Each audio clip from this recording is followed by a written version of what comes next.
Hi guys, welcome back to the garden space for the very last time of the 2021 year. If you're new here, I'm Bree. I live in Kansas Zone 6B, and today I'm doing a 2021 garden recap. I want to explain everything from seed starting all the way to the last harvest, so this video will probably be a lengthy one. I've been going through footage all morning to make sure I don't miss a single detail. I do a lot of these videos throughout the year in a form of a garden tour as I take you around my garden and explain what has been going on through month to month. But this is a video I did not do last year that I really regret not doing. It's recapping everything that happened. And as I was even going through some of the footage this morning, I actually forgot a few of the things that I'm going to mention today. So either way, I'm going to break down everything. I also want to explain varieties I liked, what I didn't like, just kind of give you the whole gist. So this will be a lengthy one. Go grab a cup of coffee or throw this on while you're cooking. It's going to be a lot of talking, but I think there's a lot of good information that maybe you can learn something from. So let's go ahead and just dive right in. Okay, so seed starting. This last year was the first year I've done anything with soil blocking. And with that being said, the only thing I really had issues with that I soil blocked was my onions. I definitely probably won't be soil blocking those again. They just dried out really fast. And I will also note, if you are keeping your seedlings indoors longer than roughly like 4 to 6 weeks max, you're definitely going to have to transplant those soil blocks into something bigger, which I definitely had to do anyway. But it is very easy to transplant, and I love that about that. With me, I start doing a lot of my seed starting roughly 8 to 12 weeks ahead for certain things, and those are those crops that I definitely have to make sure I transplant. But overall, soil blocks are really nice. Again, they're very easy to transplant, especially if you're just setting them out really quickly throughout the garden and throwing them in. You're not dealing with any plastic, and you're also not dealing with any of that extra cleanup, minus like potentially your garden trays. I will say this was the very first year I've ever used Bootstrap Farmer seedling trays, and I don't know if I will ever use anything else. They are very durable, very handy. They can hold up to 25 pounds, and they were a game changer this year. Previous years, I've just had the really cheap ones you can buy from like Home Depot or Lowe's, or I'd even use a cookie sheet, and I would end up having seedlings fall or fall off when I was trying to harden them off or whatever. But I will definitely make note that I really liked Bootstrap Farmer trays. I will be using them probably forever, and that combination with the soil blocks I really liked, even though soil blocks can be kind of tricky to get the moisture consistency right initially. I didn't mix my potting soil with anything, but if you do the research into soil blocking, it can be kind of tricky, and I do just want to note that it was a lot trickier than I personally expected it to be. And when it comes to seed starting, I also started my tomatoes and peppers very early last year. I started them the first week of February, which I think I will probably be doing about the last week of February this upcoming year, mostly because my tomatoes got huge. I was starting to have a lot of problems with them there toward the end, but it was a little bit too cold to fully plant them out. They were massive. With that being said, I did get the earliest harvest of tomatoes I've ever had, which was really cool. I was harvesting tomatoes the very first week of June, which was absolutely crazy to me because in previous it was about 4 weeks behind that. But with that being said, I dealt with so many problems, and then having 30 tomato plants that were all like 2.5 feet tall in these big pots were really heavy to harden off, especially when all of my seedlings are in my basement. The peppers, I probably should have just been feeding. I did not feed them once, and since I had those seedlings indoors for roughly almost 12 weeks, they were reaching for nutrients, and that is honestly my fault. I should have been feeding them, especially when the seedlings just were too long. So make that a note. If you are starting your seedlings pretty early indoors before your first or your last expected frost date, you will probably need a supplement with some type of feed or fertilizer. So keep that in mind. It's definitely something I've never done in the past, but I've also never seed started this early. I will still be seed starting quite early for quite a few different things. So I do know that going into this next year, but that's kind of everything I really had to say about seed starting and soil blocking. I really, again, like soil blocks, but if you are seed starting, and this is your first year, it might be a trickier option for you. Okay, so I planted out the very first things in this garden March 20th of 2021, which was actually a little bit late. So you might recall we just cut down this tree. Obviously all this wood is behind me, but I did have a tree here that was dead. We were trying to get this down at the beginning of last year, and it didn't end up happening, but it did delay when I got things planted, because if we were cutting down the tree, I didn't want things planted and then them getting ruined. So my onions got out about 3 weeks too late, unfortunately, and I think that did end up making them a little bit smaller. I still will say for my very first year growing onions from seed entirely, I still had a really good harvest, but I think that extra 2 to 3 weeks, especially with it just being colder, would have really helped that bulb development. Then we were pretty chilly for our spring, and then it just got really, really hot really fast. And that's kind of what I've noticed over the last 5 years of gardening now, is our springs just get really hot really fast. And that can cause a lot of problems. Honestly, all of my cool crops, so my kale, my broccoli, all of my lettuces, those bolted and went to seed sometime like end of May already. The only cool crops I even got a harvest from in my spring crops were my cabbage, and I think that's mostly because they were over here in a hoop house and my shed is right here, and it actually ends up blocking a lot of that warm evening sun that would have caused all those other things to bolt. So if you are in my zone and you're wanting to play around with some cool crops, things I am changing for next year is I will be making sure I plant them in some of my shadiest areas, mostly because you want those cool crops to stay as cool as possible. If that soil gets warm, that's when things tend to bolt.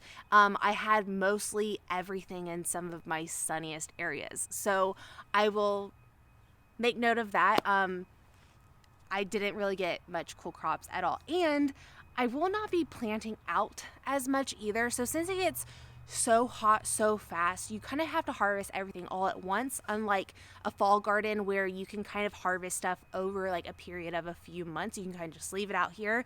I had way too much cabbage. I still have a bunch of sauerkraut in my fridge that I made. I definitely did not need, I think I had 10 heads of cabbage.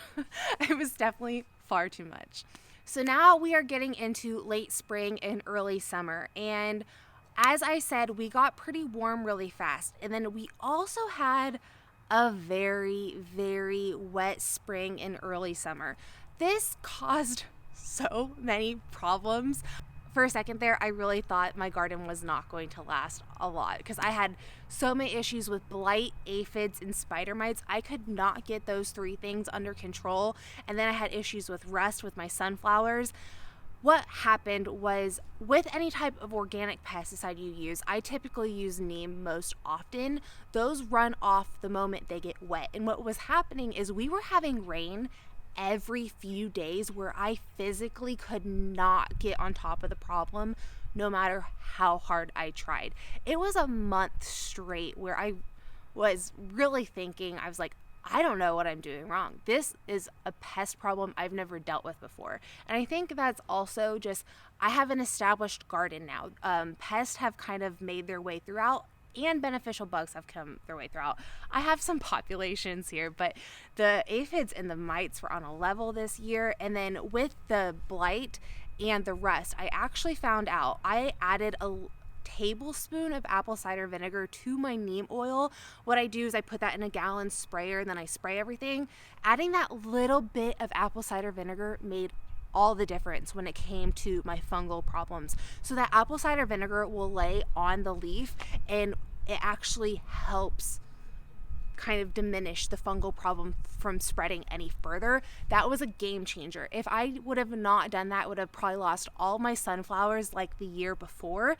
In 2019, I didn't get a single sunflower. So 2020, I didn't get a single sunflower. So in 2021, I tried to make up for that, and I planted out so many sunflowers. And I will say, this was the most magical aesthetic garden I've ever planted by far. But I had so many problems behind the scenes. I mean, I still explain this to you guys, but I don't know if it ever really came across like I was dealing with this stuff for a long time. The early summer was a headache. But with that being said, I dabbled in flowers this year hardcore for the very first time. I planted more flowers than I ever did, and honestly, I am obsessed. I won't be planting as many huge sunflowers again. My largest mammoth sunflower got to 14 feet high, and honestly, it was my favorite thing of the year. I absolutely love it. I actually bought Mongolian giant sunflowers, which are supposed to average around 15, when Russian mammoths average anywhere from about 10 to 14. 14 was my highest yield, and that was mostly because of the use of terracotta stakes and then also my oyas. So that was something I definitely wanted to mention to you guys. I loved adding in oyas and those terracotta stakes and wine bottles to my garden. It made such a difference. So here in Kansas, we get very dry and windy. Yes, I say that after we just had a very wet and humid summer. We get very dry and windy when it comes to mid-summer. The wind just really dries everything out. The heat just draws out all that moisture, and plants really do love that perfect watering, and the oyas and the wine bottles and terracotta stakes just really helped with that. It allowed me not to have to water my garden so often as well.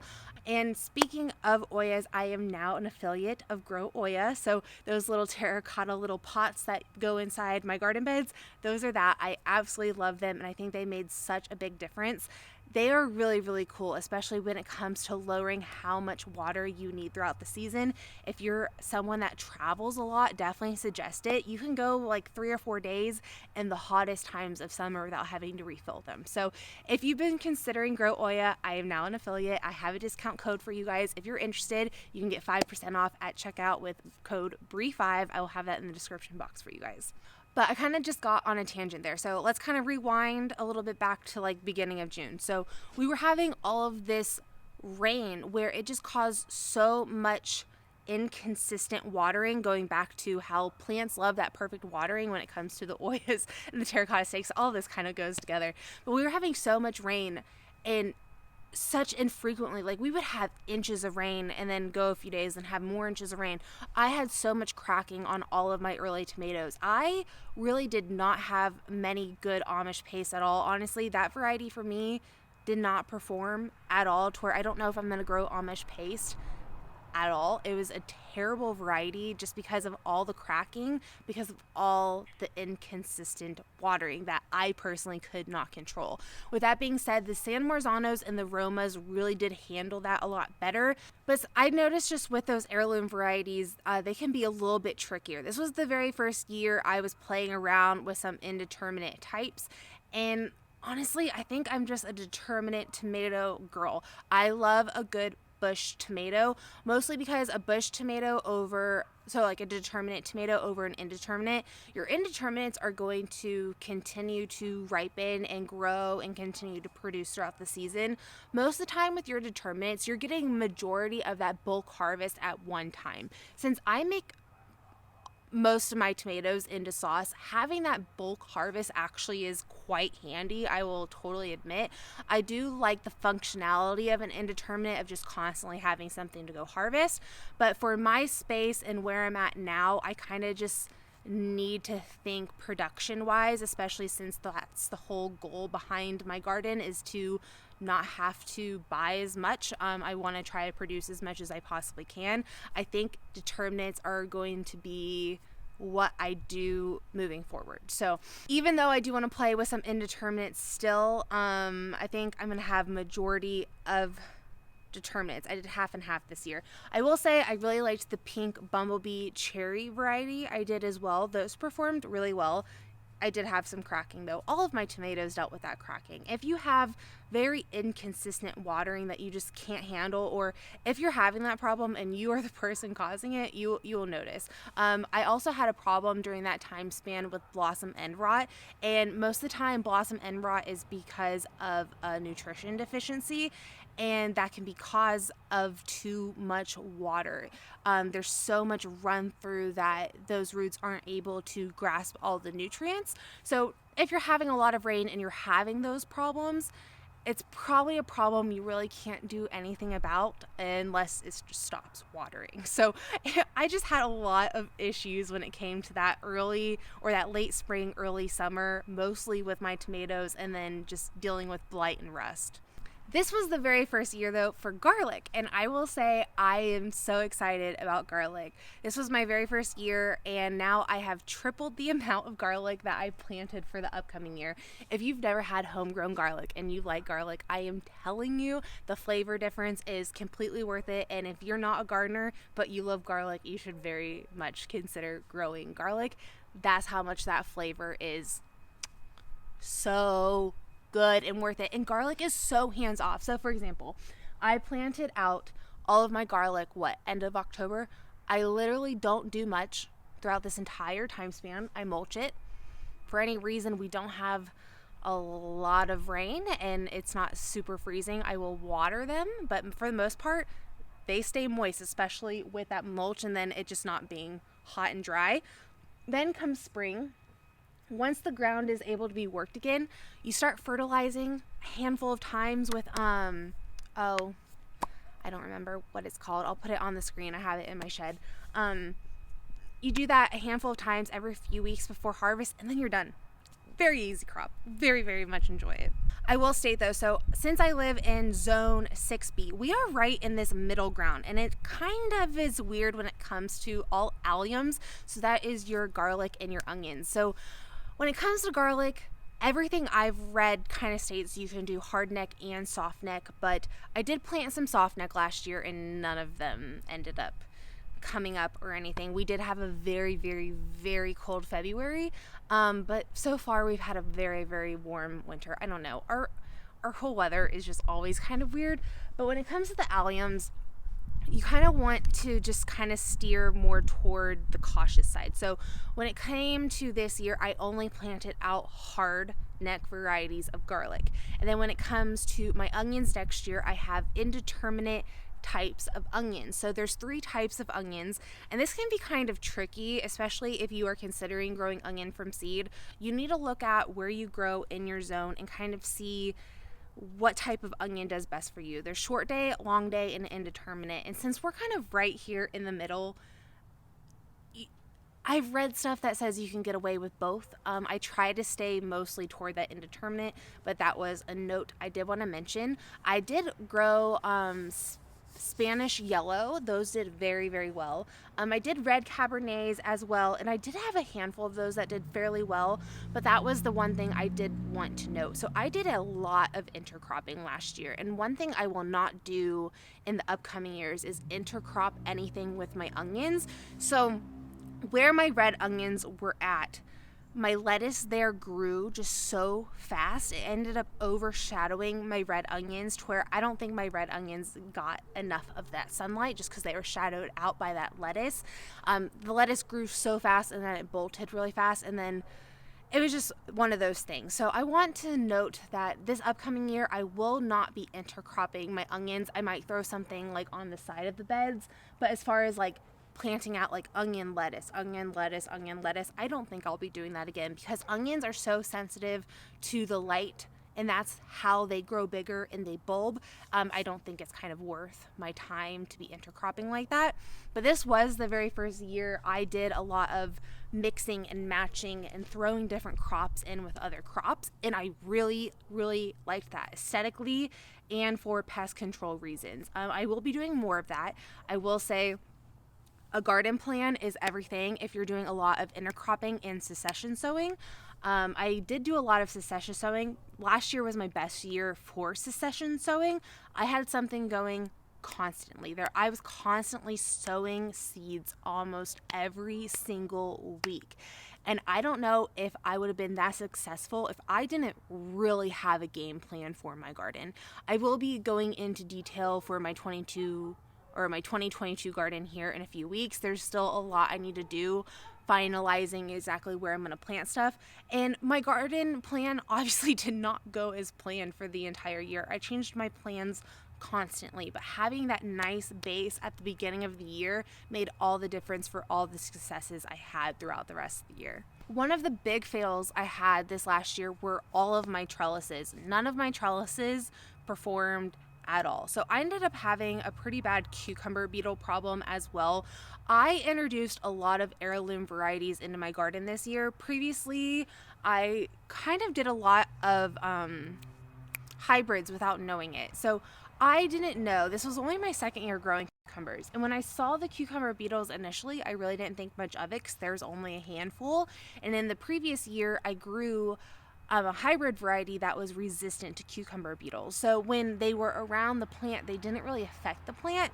So when this year came around, when I saw a few, I wasn't avid to get it under control initially, and then I walked out one day and then everything was just completely wilted. So if you do not know, cucumber beetle can cause bacterial wilt. Like one day your plant will look healthy and the next day you will walk out and the plant looks like it's completely dead. We also have a bad problem here with vine borer, which I did get a variety of like butternut squash. It's called honey nut squash. That's supposed to be vine borer resistant. So both vine borer and cucumber beetles can be treated with beneficial nematodes. So if you did not follow my video last week, I'm kind of just going to break this up here. Go check out my video last week. So beneficial nematodes, I actually had to treat this entire garden because I ended up dealing with a severe problem with grubs. All of the problems I had with my peppers. So I had stunted peppers, and initially I thought maybe I planted them out too early and maybe it was just a little too chilly, but that was not the case. We ended up having a severe grub problem. So if you don't know, if you have Japanese beetles, more than likely you have grubs. I don't know if I would have known the extensiveness of this problem if we didn't go through our complete garden remodel, which I will get into. But either way, grubs will eat at the roots of vegetables, and if you don't know that they're there, they can just really cause your plant not to produce. And that was a problem I did have. Either way, beneficial nematodes can also help treat cucumber beetles. Any type of fly issue you may have, they can treat so much. So definitely go check out that video. Just wanted to make a side note of that because beneficial bugs are definitely a thing I love in this garden, and I really go into more detail in that video about all that.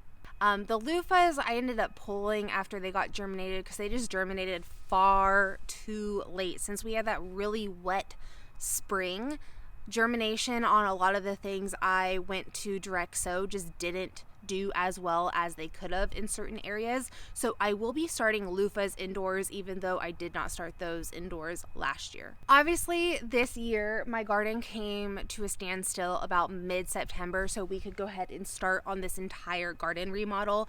If that was not the case, I would have probably still had quite a bit more in this garden as of now. So yesterday I actually harvested the last of the garden minus the carrots. So if you did not know, carrots can just stay in the ground throughout the winter. So my carrots are still alive and thriving, but we finally had a few frosts that took out my broccoli. So I went ahead and harvested my broccoli. This upcoming year, I'm so excited about. So I added so much gardening space and we still are not done. We really can't do too much else until spring at this point because our ground is probably going to freeze here pretty soon. But we need to add trellises back. We still have 2 more garden beds we need to add. But the whole point in me ending last year early was so everything would be established for this upcoming year so that I could really have my best year in 2022. 2021, we got very lucky weather-wise outside of the very wet and humid like spring summer situation. We are very lucky where we have not really had any hail impact our garden for the last 3 years now. The first 2 years I gardened, I definitely had hail. So I'm really hoping that won't be the case for 2022.